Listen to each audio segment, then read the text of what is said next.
Hello viewers, আসসালামু আলাইকুম। এই তো আপনাদের জন্য নতুন একটি রেসিপি নিয়ে চলে এসেছি। আমি আজকে তান্দুরি ফিশ করব। Let's cook. ফিশটা আমাদের দেশে আসলে আমরা সবাই একইভাবে সব ধরনের মাছ রান্না করি। অনেকেই ফিশ পছন্দ করে না, স্পেশালি বাচ্চারা তো ফিশ খেতেই চায় না। সো আমি একটু খুবই সাধারণ একটা মাছ সাধারণ রেসিপিতে কিভাবে একটু টেস্টি করে করছি এবং হেলদি অবশ্যই, সেটাই আপনাদের সাথে শেয়ার করছি। এই তো নর্মাল তেলাপিয়া একটা মাছ আমি দোকান থেকে ক্লিন করে নিয়ে এসেছিলাম। এটা ভালো করে ওয়াশ করে নিয়েছি। আমি একটু হলুদ আর লবণ মেখে আধা ঘন্টা রেখে দিয়েছিলাম, এতে যে ফিশের স্মেলটা থাকে ওটা থাকে না। তো তারপরে ধুয়ে নিয়ে আমি এখানে অ্যাড করে দিয়েছি টক দই। টক দইয়ের সাথে যেটা তান্দুরি মশলা, রাঁধুনির চিকেন মশলা যেটা, ওটাই আমি অ্যাড করে দিয়েছি। সাথে একটু সয়া সস দিয়ে আর একটু সল্ট অ্যাড করে এটা আমি ম্যারিনেট করে রেখে দিয়েছি সাইডে।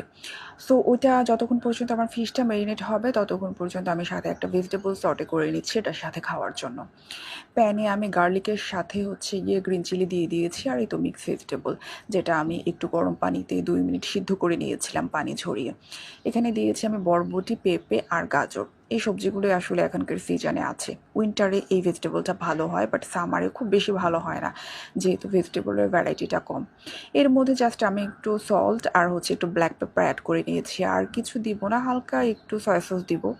যদিও সয়া সস দিলে আসলে ভেজিটেবলসের কালারটা নষ্ট হয়ে যায়, বাট তারপরেও টেস্টের জন্য দিতে হয়। এদিকে আমার ভেজিটেবল এদিকে আমি ম্যারিনেট করা ফিশটা এখন দিয়ে দিয়েছি এয়ার ফ্রায়ারে। যাদের বাসায় এয়ার ফ্রায়ার নেই, অবশ্যই এটা আপনারা চুলায় ফ্রাই করে।